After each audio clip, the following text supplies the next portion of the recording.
বেহাল রাস্তার জেরে অতিষ্ঠ লামডিংয়ের ৮ নম্বর ওয়ার্ডের বাসিন্দারা। বেহাল রাস্তার পাশাপাশি ওয়ার্ডে নেই কোনো ডাস্টবিন, নেই স্ট্রিট লাইট। বিগত ১৫ বছর ধরে এই ওয়ার্ডের কাউন্সিলর স্বস্তিকা রাউত মজুমদার এবং ৯ বছর ধরে চেয়ারম্যানের দায়িত্বে রয়েছেন তিনি। তবুও গুরুত্বপূর্ণ এই পথের নির্মাণ কেন হয়ে উঠল না তা নিয়ে ক্ষোভ এলাকাবাসীর। প্রায় ৭ মাস আগে এই বেহাল রাস্তা নিয়ে সাংবাদিকরা খবর করতে গেলে তাদের রীতিমতো ধমক দিয়েছিলেন পুরসভার চেয়ারম্যান এই স্বস্তিকা রাউত মজুমদার।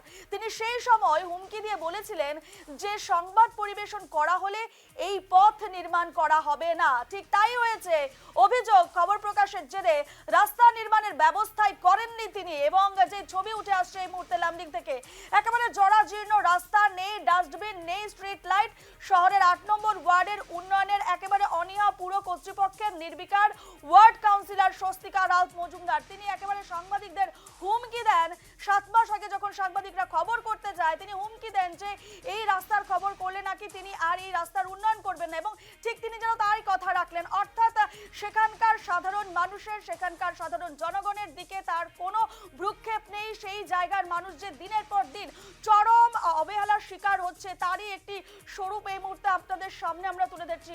লামডিংয়ের ৮ নম্বর ওয়ার্ডের রাস্তার বেহাল দশা, যেখানে ডাস্টবিন নেই, নেই স্ট্রিট লাইট।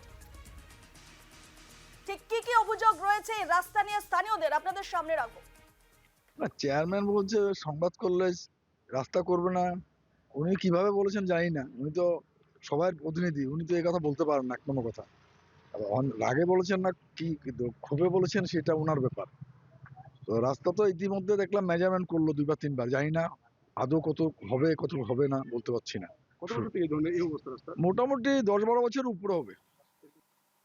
আমরা এ নিয়ে আরো বিস্তারিত জানবো। সরাসরি রয়েছেন আমাদের প্রতিনিধি ধীরাজ দে। ধীরাজ, এর আগে আমরা ৭ মাস আগে খবর করেছিলাম, দেখিয়েছিলাম এই বেহাল রাস্তার ছবি, এবং ঠিক সেই সময় উপস্থিত হয়ে যান ওয়ার্ডের কাউন্সিলর স্বস্তিকা রাউত মজুমদার। অর্থাৎ তিনি সেই সময় বলেছিলেন যে এই রাস্তার খবর করলে কিন্তু তিনি রাস্তার উন্নয়ন করবেন না, এই রাস্তা তৈরি করে দেবে না, মেরামত করে দেবেন না। সে জায়গায় দাঁড়িয়ে এবারে প্রশ্ন উঠছে, তার কি কোনো খেয়াল নেই সেই জায়গার মানুষের প্রতি? তার কোনো দায়িত্ববোধ, তার দায়িত্ববোধ কোথায় গেল? তার দায়িত্ব নিয়ে উঠছে প্রশ্ন, তার যে ভূমিকা তা নিয়ে উঠছে প্রশ্ন। নিশ্চয়ই রূপা, দেখো এই সম্পর্কে আমি কথা বলবো, তবে এর পূর্বে তোমাকে আমি দেখাতে যে আমার সহজে রাহুলকে অনুরোধ করবো এই যে দৃশ্য দেখানোর জন্য। দেখো এই যে ৮ নম্বর ওয়ার্ডের যে গুরুত্বপূর্ণ যে পথ, এই পথের উপরে কিন্তু এইভাবে পড়ে থাকে আবর্জনা, এবং এই স্থান নয়, এই ধরনের এই পথের বিভিন্ন একাধিক স্থানে কিন্তু রয়েছে আবর্জনা স্তূপ। এবং এই যে পথের যে বেহাল অবস্থা, এই পথের বেহাল অবস্থায় কিন্তু বিভিন্ন বহু বহু বছর ধরে কিন্তু এই অবস্থা রয়েছে। এবং সবথেকে গুরুত্বপূর্ণ বিষয়, যেহেতু ৭ মাস পূর্বে আমরা এই সংবাদ করেছিলাম, এবং সেই সময় কিন্তু পৌরসভার যিনি চেয়ারম্যান স্বস্তিকা রাউত মজুমদার, উনি কিন্তু রীতিমতো বলা যেতে পারে যে ধমক দিয়ে গেছিল যে এই পথের যদি সংবাদ করা তাহলে উনি এই পথ নির্মাণ করবেন না। তবে প্রশ্ন, যেহেতু বিগত ১৫ বছর ধরে উনি এই ওয়ার্ডের কমিশনার, এবং বিগত ৯ বছর ধরে কিন্তু উনি এই পৌরসভার উনি চেয়ারম্যান, এবং চেয়ারম্যান দায়িত্ব থাকা সত্ত্বেও বিগত এত বছর ধরে এই পথের এই অবস্থা কেন? সংবাদ করা হয়েছে ৭ মাস পূর্বে। তবে এই ৭ মাসের আগে বিগত ৯ বছর ধরে উনি কি কাজ করেছেন? এবং শুধু এই পথের এই অবস্থা নয়, এছাড়া রয়েছে একাধিক সমস্যা, যেহেতু যেমন স্ট্রিট লাইট, ডাস্টবিন, এই পথের কোনো একটি জায়গায় কিন্তু একটা ডাস্টবিন নেই। এবং যেহেতু একটি গুরুত্বপূর্ণ পথ বলা যেতে পারে, এবং যেখানে রয়েছে লামডিং এর প্রাচীন একটি সরকারি বিদ্যালয় বিএমবি হাই স্কুল। এবং পাশাপাশি তোমাকে আরো একটা কথা জানিয়ে রাখি, যে এই যে আমার পাশে রয়েছে লামডিং এর রেলওয়ে স্টেশন, যে রেলওয়ে ট্র্যাক, এবং ওপারে রয়েছে দক্ষিণ লামডিং অঞ্চলের যে সমস্ত রেল কলোনি বা পঞ্চায়েত। প্রতিটা ব্যক্তি সেই অঞ্চলে কিন্তু যাতায়াতের জন্য মূল পথ এটাই ব্যবহার করে, এবং এই পথ দিয়ে কিন্তু রীতিমতো বাজার, কলেজ, ব্যাংক ইত্যাদি বিভিন্ন গুরুত্বপূর্ণ কাজে যাতায়াত করার জন্য এই একটা একমাত্র গুরুত্বপূর্ণ পথ। এবং বিগত ১০-১৫ বছর ধরে এই পথের এই বেহাল অবস্থায়, এবং এইভাবেই চলছে কিন্তু লামডিং পৌরসভার সমগ্র যে উন্নয়নের যে একটা নগ্ন স্বরূপ আমরা নিউজ বাংলা দর্শককে দেখালাম। রূপা, একদমই ধীরাজ, এখানেই তো প্রশ্ন যে ৯ বছর ধরে তিনি পুরসভার কাউন্সিলর হিসেবে দায়িত্বে রয়েছেন, তুমি যেমনটাই বললে। সে জায়গায় দাঁড়িয়ে তার যে দায়িত্ব, তিনি দায়িত্ব থেকে কি করে সরে দাঁড়াতে পারেন?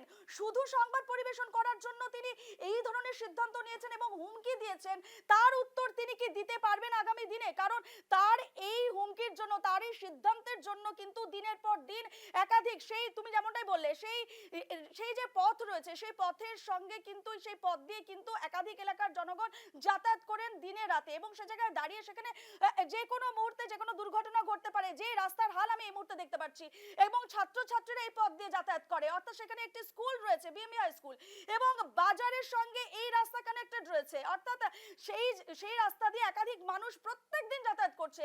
সে জায়গায় দাঁড়িয়ে কিভাবে দায়সারা মন্তব্য করতে পারেন পুরসভার কাউন্সিল, সেটাই একটা প্রশ্ন ধীরাজ।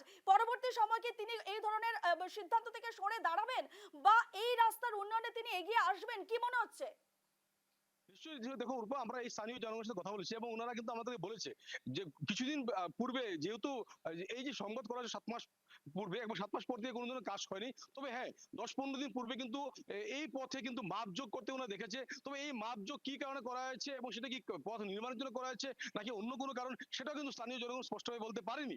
এবং শুধু এটা নয়, যেহেতু বলছি তোমাকে যে যেহেতু এখানে তোমাকে আমি আরো একটি দৃশ্য দেখাতে চাই। দেখো এই সামনে রয়েছে একটি সরস্বতী পূজা কমিটি এবং ইতিমধ্যে আগামী কালকে কিন্তু সেখানে সরস্বতী পূজা অনুষ্ঠিত হবে এবং যার চলছে জোরদার প্রস্তুতি। এবং এর পূর্বে দেখা যাচ্ছে এই পথে যেহেতু এইভাবে আবর্জনা স্তূপ পড়ে আছে, উনি উনি বলেছেন যে জনগণকে সজাগ হতে হবে। নিশ্চয়ই জনগণ সজাগ হওয়ার প্রয়োজন আছে। তবে জনগণ নিজের যে আবর্জনাগুলো, বাড়ির যে আবর্জনাগুলো, এগুলো কোথায় ফেলবে? কারণ পৌরসভার থেকে কিন্তু প্রতিনিয়ত হোল্ডিং ট্যাক্সের নামে লক্ষ লক্ষ টাকা সংগ্রহ করা হচ্ছে এই সমগ্র অঞ্চলের ব্যবসায়ী বা স্থানীয় যারা বাসিন্দা রয়েছে ওনার কাছ থেকে।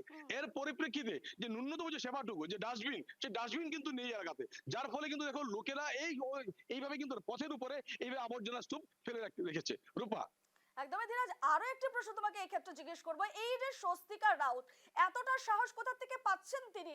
স্থানীয় বিধায়ক কোন ধরনের এই এই ক্ষেত্রে স্থানীয় বিধায়কেরও তো একটা দায়িত্ব রয়েছে, তিনিও বা কি করছেন?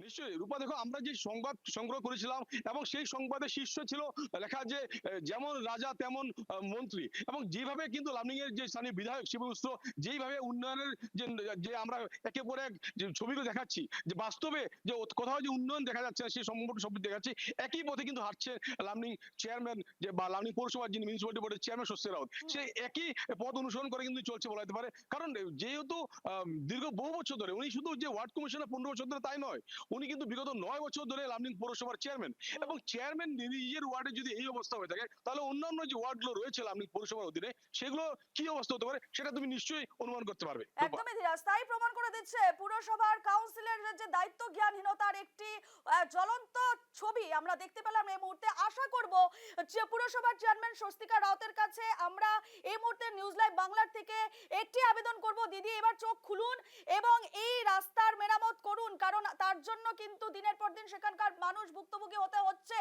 এবং পরবর্তী সময়ে সাধারণ মানুষ যদি জেগে যায় তাহলে আপনার